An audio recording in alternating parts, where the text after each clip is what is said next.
(2021년 4월 4일입니다) 부활주일입니다. 오늘도 하나님께서 기뻐하시는 그런 귀한 부활 감사의 예배로 올려드릴 수 있게 되기를 바랍니다. 우리 다 같이 묵도하심으로 2021년 4월 4일 부활주일 예배 하나님 앞에 올립니다.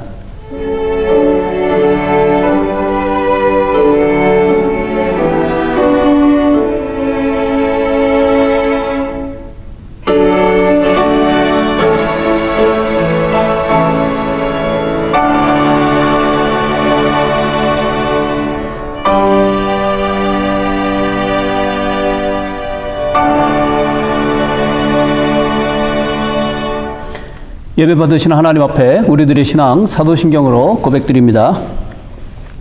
전능하사 천지를 만드신 하나님 아버지를 내가 믿사오며 그 외아들 우리 주 예수 그리스도를 믿사오니 이는 성령으로 잉태하사 동정녀 마리아에게 나시고 본디오 빌라도에게 고난을 받으사 십자가에 못 박혀 죽으시고 장사한 지 사흘 만에 죽은 자 가운데서 다시 살아나시며 하늘에 오르사 전능하신 하나님 우편에 앉아 계시다가 저리로서 산자와 죽은 자를 심판하러 오시리라. 성령을 믿사오며 거룩한 공회와 성도가 서로 교통하는 것과 죄를 사하여 주시는 것과 몸이 다시 사는 것과 영원히 사는 것을 믿사옵나이다. 아멘. 하나님 앞에 올려드리는 경배의 찬송입니다. 새 찬송가 161장, 통일 찬송가 159장, 할렐루야 우리 예수 함께 경배의 찬송으로 올려드립니다.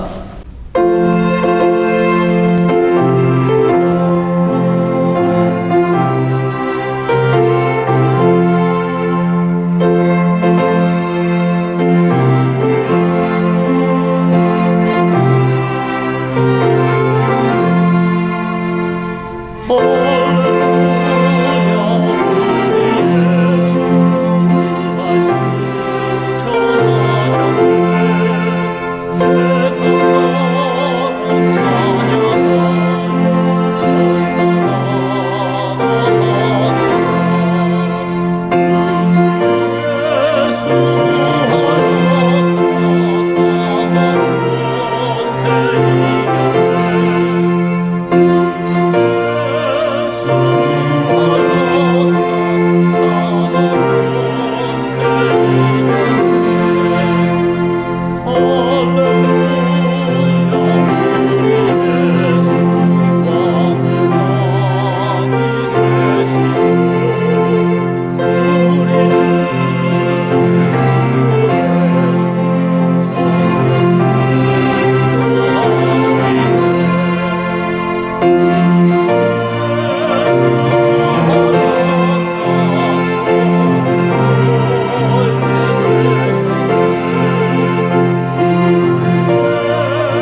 기도하시겠습니다. 하나님, 2021년도도 이제 이렇게 많이 지나가서 저희들 벌써 고난주간을 다 끝내고 이제 부활의 주일로 또 이렇게 보내게 됩니다. 하나님, 우리를 위해서 이 땅에 독생자 예수 그리스도 보내시고 이 땅에 오셔서 호강하신 것이 아니라 저희들 때문에 고생하시고 오실 때에도 초라한 모습으로 오셨지만 가실 때에도 참 끔찍한 모습으로 십자가 지신 우리 주 예수 그리스도, 이 모든 것이 다 우리들의 죄값 때문이고 우리들의 모습을 적나라하게 보여주는 그런 모습인 줄 압니다. 이런 죽을 수밖에 없는 저희들, 하나님의 사랑으로 말미암아 독생자 예수 그리스도의 은혜로 말미암아 구원하여 주시고 하나님의 자녀 삼아 주시고 예수 그리스도의 사람 되게 하심을 감사를 드립니다. 예수 그리스도로 말미암아 우리들에게 죽음에서 일어나서 부활의 산수망이 있게 하신 좋으신 우리 하나님, 오늘도 부활의 주님을 우리가 생각하며 하나님 앞에 거룩한 예배로 감사의 예배를 올려드리기를 원합니다. 오늘 예배 처음 시간부터 마치는 시간까지 함께 하셔서 영광받아 주옵소서. 예수 그리스도의 이름으로 간절히 기도합니다. 아멘. 하나님 앞에 올려드리는 찬양이 있겠습니다. 우리 혼성 중창단에서 준비한 살아계신 주 하나님 앞에 찬양으로 영광 올려드립니다.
하나님의 말씀 봉독하겠습니다. 하나님의 말씀 요한복음입니다. 요한복음 21장 12절에서 14절에 있는 말씀 봉독하겠습니다. 하나님의 말씀 요한복음 21장 12절에서 14절에 있는 말씀입니다. 예수께서 이르시되 와서 조반을 먹으라 하시니 제자들이 주님이신 줄 아는 고로 당신이 누구냐 감히 묻는 자가 없더라. 예수께서 가셔서 떡을 가져다가 그들에게 주시고 생선도 그와 같이 하시니라. 이것은 예수께서 죽은 자 가운데서 살아나신 후에 세 번째로 제자들에게 나타나신 것이라. 아멘. 오늘은 부활을 꿈꾸는 사람들이라는 제목으로 말씀을 나누겠습니다. 꿈꾸는 사람들 하니까 세상적으로는 뭐 좋은 의미도 물론 있겠지만 또 헛된 몽상과 같은 그러한 느낌을 줄까 봐 말씀을 드립니다. 부활의 꿈을 꾸는 사람들은 헛된 것을 꿈꾸는 돈키호테 같은 사람들이 아닙니다. 그게 아니라 정말로 고귀하고 화망으로 가득 차 있는 그러한 부활을 바라보는 사람들, 바로 그런 의미에서 부활을 꿈꾸는 사람들이라고 제목을 붙인 것입니다. 꿈꾸는 사람, 그러면 구약에 나오는 대표적인 인물이 있죠. 바로 요셉입니다.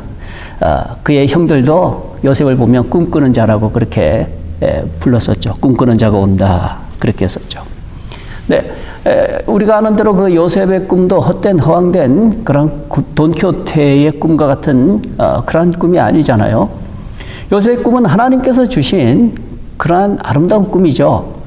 요셉의 일생을 하나님께서 내가 너를 이런 사람 만들겠다 하는 그런 하나님의 비전이 있는 것이고, 그 하나님의 비전을 본 사람 요셉은 하나님이 주신 그 꿈을 따라서 정말로 아름다운 그 하나님 주신 꿈대로 만들어져 갔던 사람이 요셉이잖아요. 그래서 이 꿈꾸는 사람 요셉을 우리가 잠깐만 묵상을 해보면 부활을 꿈꾸는 사람들에 대해서 우리가 많은 것을 배울 수 있고 또 좀 도전을 받을 수 있을 것 같아요.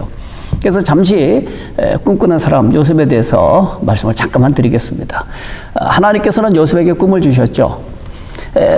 흔히 이 절을 받는 그런 꿈을 하나님께서 주셨는데, 절 받는 사람이라는 그런 의미에서 이렇게 보면 막 억지로 절하기 싫은데 막 강압적으로 무력적으로 막 그렇게 짓눌러 가지고 절을 시켜서 받는 그런 절 받는 사람도 있을 수가 있죠. 근데 또 다른 측면에서 보면 뭐 시키지도 않았는데 또 강압적으로 뭐 막 강요하고 그런 것도 아닌데 저절로 고개가 숙여져서 그래서 절함으로 말미암아 절 받는 사람도 있잖아요. 요셉에게 하나님께서 주신 그 꿈은 어떤 꿈이었을까요? 강압적으로 하기 싫은 절을 막 억지로 시켜서 강요해서 그래서 절하게 만들어서 절을 받는 사람이 아니죠. 요셉은 그걸 알고 있었던 거예요. 이 절 받는 사람, 그 하나님 주신 꿈은 다른 사람들이 저절로 고개 숙여져서 존경함으로 경외함으로 그렇게 절하게 되므로 절을 받는 사람이었던 것이죠. 그러나 그 꿈이 이루어지기까지는 참 많은 우여곡절이 있잖아요. 하나님은 분명히 그 형들이 절을 하고 하는 그런 꿈들을 다 꿨습니다마는 그에게 찾아온 현실은 형들의 미움 받아가지고 애굽에 팔려가잖아요. 팔려갈 때 한번 생각을 해보세요. 묵상을 해보세요. 얼마나 참 끔찍했을까요? 요셉은 끌려가면서 얼마나 무서웠을까요? 이제가 10대 초반의 나이에 그렇게 성경에는 13세라고 그렇게 하면 나오죠. 그 어린 나이에 끌려가면서 참 얼마나 무서웠을까요? 얼마나 낙심이 됐을까요? 얼마나 원망과 불평이 많았을까요?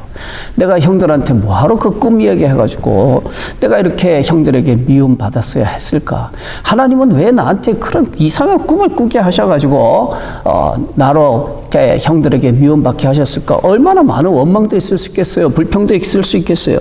이 모든 게 다 나를 이렇게 망하게 만들려고 하는 그러한 유혹하는 꿈이었구나. 왜 그런 생각이 없겠어요? 그러다 그렇게 생각하게 되면 그 꿈은 완전히 다 깨어져 버리는 것이죠. 산산조각 나는 것이죠. 뭐 내가 이제 앞으로 절 받는 사람이 된다는 거 웃기는 소리 하지 마라. 내가 이제 앞으로 어떻게 살아가야 될지도 모르는데 일단 살아남고 보자. 뭐 이렇게 막대 먹는 그러한 인생도 될 수 있잖아요. 그러나 하나님이 주신 꿈을 꾸는 사람 요셉은 그 꿈이 그렇게 쉽사리 깨어지지가 않죠. 그래서 여러 가지 많은 어려운 일들이 있었지만 그 하나님 주신 꿈은 고귀하게 그가 간직을 하는 거예요. 그리고는 마침내 하나님께서 됐다 하실 때 그는 절 받는 사람의 위치에 딱 오르게 되잖아요. 상상도 못할 일이 이제 벌어지는 것이죠. 저는 이걸 아마 오늘날 우리들이 말하는 그 부활 같은 그런 의미로 이렇게 볼 수도 있을 것 같아요. 어떻게 그런 걸 상상이라도 했겠어요. 애굽에 노예로 팔려갈 때 그때 그 모습, 그때 그 당시의 상황 속에 내가 장차 애굽의 총리가 될 거라 꿈이라도 꿨겠습니까? 가다가 그냥 안 맞아 죽으면 그걸로 다행이다 싶을 정도로 그저 살아남는 거 하나만으로도 대단한 그런 최악의 형편 아닙니까? 거의 뭐 죽었다 싶은 그런 현실 아니겠어요? 이제 나 다 죽었다, 이제 나 끝장났다 그런 현실 아니겠어요? 그런데 애굽의 총리가 되었다는 것은 정말 부활과 같은 그러한 사건인 것이죠.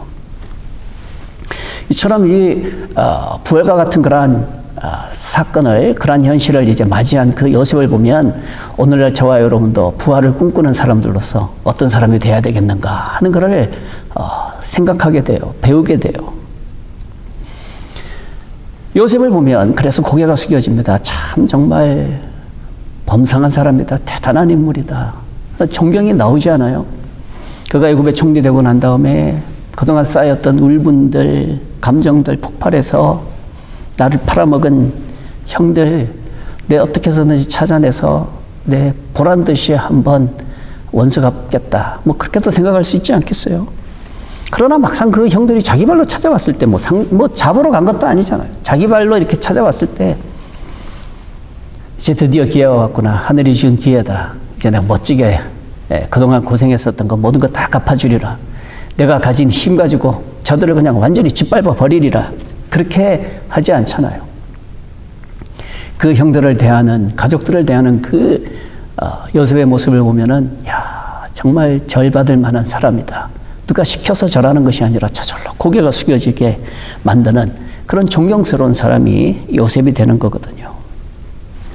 자, 이런 말씀으로 보게 되면 이제 오늘 나누게 되는 그 부활을 꿈꾸는 사람들이라고 할 때 그 부활과도 상당한 연관이 있게 되는 것이죠. 다시 한번 요셉의 이야기로 돌아가서 하나님은 왜 그가 총리가 되게 하셨는가? 하나님은 왜 그를 애굽의 총리로 세우셨는가? 하는 걸로 이렇게 생각을 해보면 우리는 왜 부활을 해야 하는가? 왜 우리는 부활을 꿈꾸는가? 하는 것도 한번 생각해 볼 수 있게 되잖아요.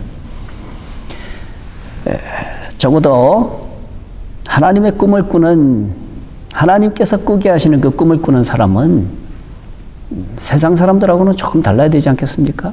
요셉의 그 모습을 보면서 많은 것을 우리가 또 도전받아야 되지 않을까요? 세상적인 꿈을 이루는 그 목적을 한번 생각을 해보세요. 좋은 예가 드라마죠. 드라마에 나오는 내용들, 또 영화의 소재들을 한번 살펴보세요. 전부가 다 뭡니까? 원수 멋지게 갚는 거 아니에요. 보란듯이 그냥 성공해서 멋지게 짓밟아 주는 거, 그게 주제 아니에요. 그게 세상의 모습이거든요. 그러나 하나님의 주신 꿈을 꾸는 사람들은 달라요. 요셉처럼 다르다는 거죠. 야, 참 훌륭한 인물이다. 정말 큰 사람이다. 과연 저런 사람이 지도자가 돼야 되겠다 싶은 그러한 존경심이 저절로 나오지 않아요? 그리고 이제 나아가서 우리도 한번 생각을 해봅니다. 우리도 부활하고 나면 그 다음엔 나는 어떤 부활한 사람의 모습을 가져야 되겠는가 하는 그 아름다운 꿈을 우리도 꾸자는 것이죠. 다른 종교는 우리 기독교하고 틀려요. 다 자기 힘으로 얻는 구원이잖아요. 자력 구원이라 그러잖아요. 이슬람 사람들을 이렇게 보면 왜 그 사람들이 폭탄을 몸에 쥐고 그렇게 불나방처럼 죽음으로 뛰어드나요? 그 사람들은 이유가 있다고 그래요. 그 사람들도 부활을 믿는다고 그럽니다. 그걸로 끝장나 버릴 것 같으면 뭐하러 그렇게 폭탄 짊어지고 죽겠어요. 그러나 그 사람들도 다음 세계에 대한 소망이 있다는 거예요. 그렇게 위대한 신을 위해 가지고 자기의 목숨을 그렇게 버리면 나중에 다시 태어나게 되면 뭐 세상하고는 비교할 수 없는 많은 아내들을 가지게 되고 훌륭한 집에서 멋지게 남들 보란 듯이 그렇게 살 수 있다. 그렇게 말한다고 그러잖아요.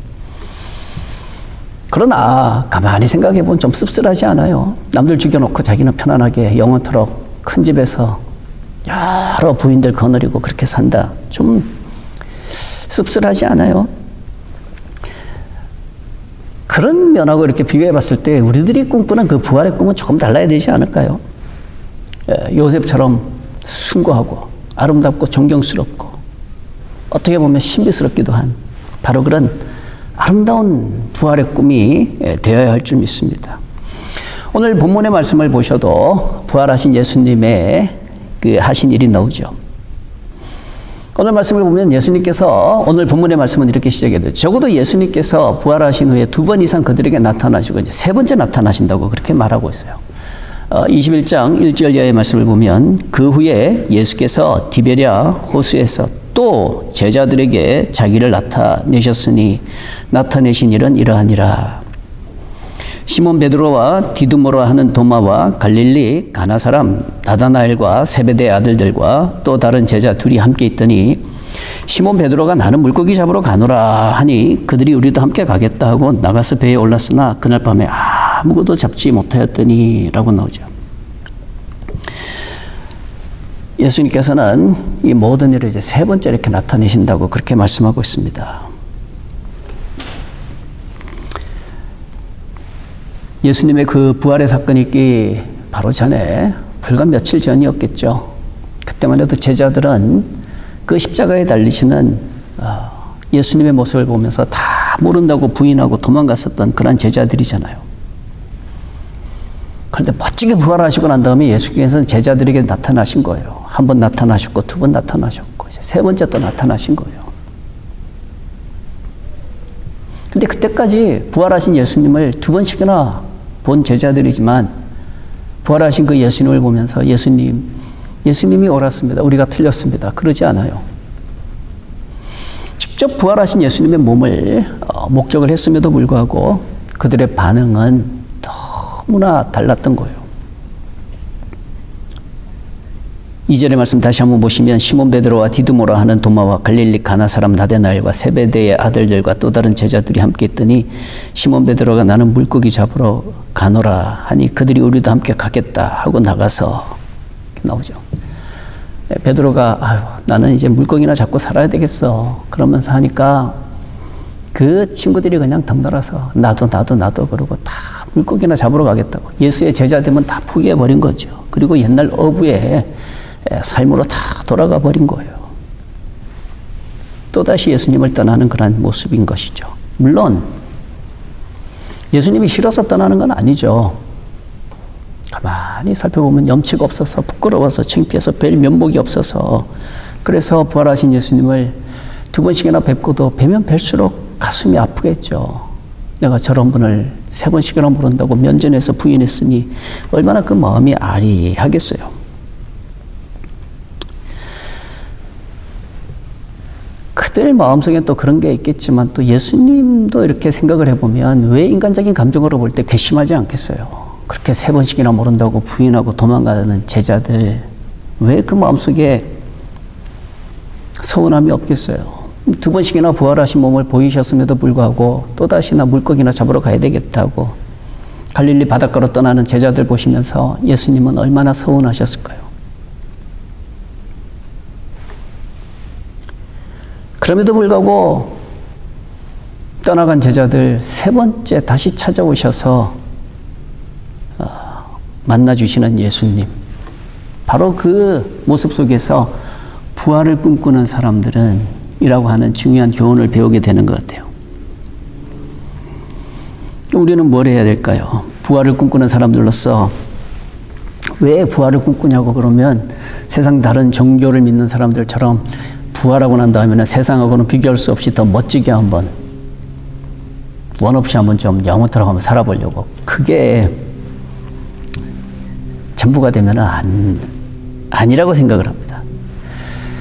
예수님을 봐도 그렇고 요셉도 그렇고 왜 애굽의 총리의 자리에 하나님께서 올려주셨나? 하나님은 왜 십자가에 못 박히신 예수를 다시 부활하게 하셨는가? 네, 예수님도 그렇고 요셉도 그렇고 자기 팔아버린 형들 만났을 때 괘씸하다 해서 원수 갚는 게 목적이 아니잖아요. 죽이려고 했던 그들을 다시 살리는 역할을 했던 사람이 요셉이고, 자기 살기 위해서 예수님 모른다고 부인하고 도망갔던 그 제자들, 그 깨어진 관계를 다시 찾아가셔서 새롭게 회복시키는 것이 예수님이 하신 일이었잖아요. 그러니까 깨어지고 또 죽은 그런 관계가 다시 하나 되고 연합하고 생명의 관계로 맺어지는 것, 바로 이게 부활을 꿈꾸는 사람들이 가져야 되는 마음 아니겠어요? 왜 부활하려고 그럽니까? 그러면 부활하고 난 다음에는 좀 더 세상에서 하지 못했던 서운했던 것들 다 정리하고 좀 더 가깝게 지내보려고요. 그런 모습은 아름답잖아요. 물론 세상에서 살면서 서운했던 일 많고 또 내가 서운하게 만드는 일 많았지만, 부활하고 난 다음에는 그런 모든 서운했던 것 다 없어지고 하나 되어서 영원토록 행복하게 함께 사는 거, 바로 그게 우리가 꿈꾸는 부활입니다. 근데 참 아름답지 않아요?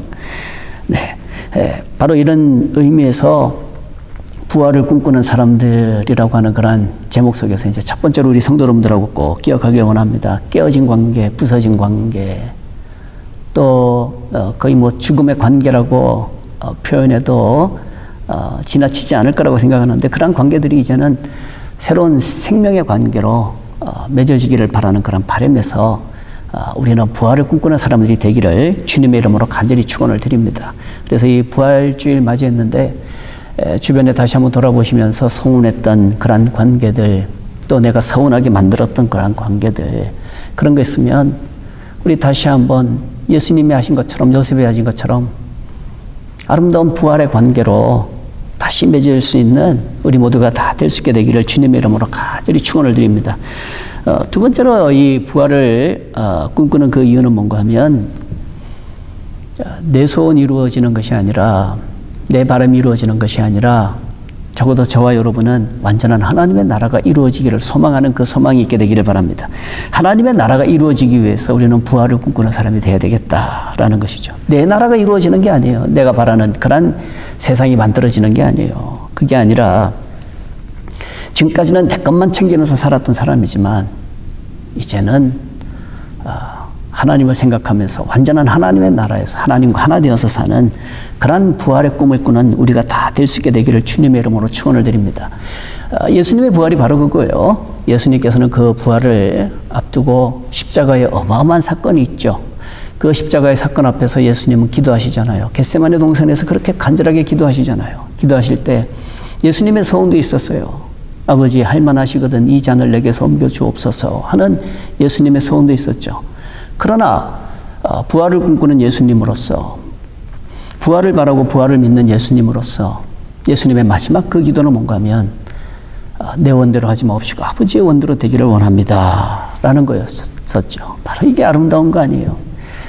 내 만족을 위해서 부활을 꿈꾸는 것이 아니라 이제는 좋은 아버지를 알아서 하나님 아버지의 나라가 이루어지기를 바라면서 부활을 꿈꾸는 사람이 된다는 것, 참 아름답지 않겠어요?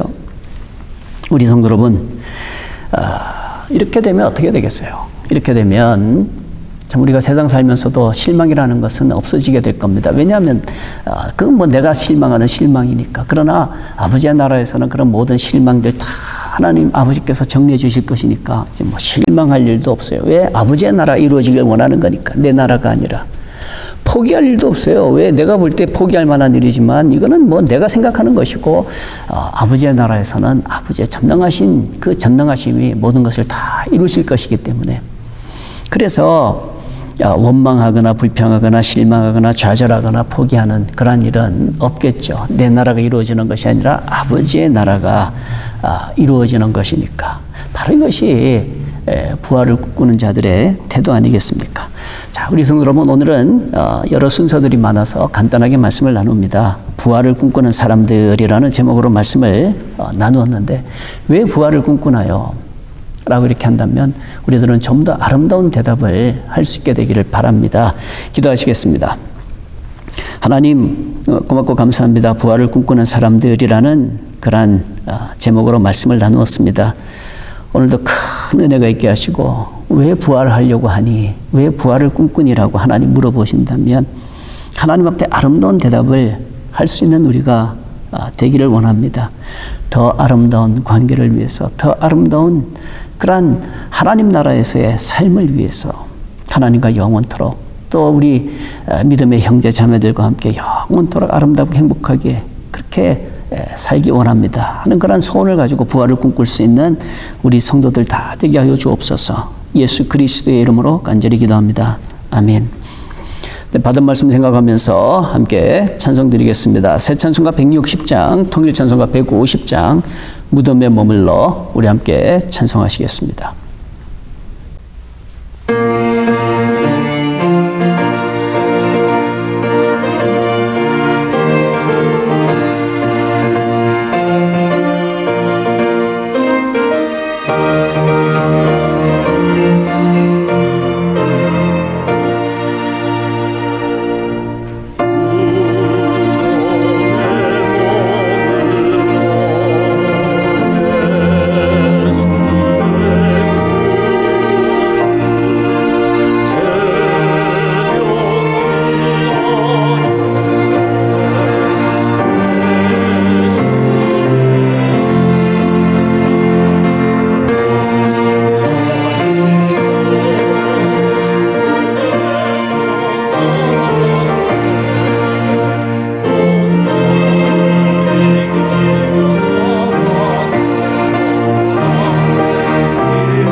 네, 오늘은 부활주일입니다. 우리 모두 기쁜 가운데 이 부활의 아름다운 날을 우리가 보내고 또 부활의 아름다운 꿈속에서 살아갈 수 있게 되기를 바랍니다.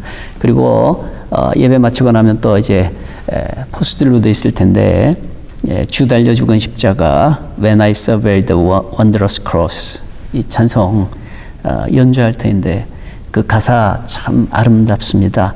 주 달려 죽은 십자가 우리가 생각할 때에 세상에 속한 욕심을 헛된 줄 알고 버리네. 죽으신 구주밖에는 자랑을 말게 하소서. 보혈의 공로 힘입어 교만한 마음을 버리네. 못 박힌 손발 보니 큰 자비 나타내셨네. 가시로 만든 면류관 우리를 위해 쓰셨네. 가사 내용이 얼마나 좋습니까? 전부 하나님의 나라가 이루어지기를 원하는 그런 소원이 이 속에 보이잖아요. 내 만족을 위한 것이 아니라 멋지게 한번 복수하고 싶은 그런 것이 아니라 주 달려 죽은 십자가 우리가 생각해 보면 세상에 속한 모든 욕심 다 헛된 줄 알고 버린다. 내 욕심 다 버린다. 그저 다른 것 말고 구주밖에는 다른 자랑하지 말게 하옵소서. 교만한 마음 버리게 하옵소서. 얼마나 좋은 내용입니까? 이런 은혜의 찬송 연주가 있는데 이런 내용들 쭉 묵상하시면서 다시 한번 아름다운 부활의 꿈을 꾸는 우리 모두가 되기를 바랍니다. 축도하고 예배 마치겠습니다. 지금은 우리 주 예수 그리스도의 무한하신 은혜와 하나님 아버지의 지극하신 사랑하심과 성령님의 감화하시고 감동하심이 부활을 꿈꾸는 그리고 하나님 아버지의 뜻에 합당하게 하나님의 소원을 가지고 살아가기를 원하는 우리 모든 성도들 한 명 한 명 위에 영원토록 함께 하시기를 간절히 축원하옵나이다. 아멘.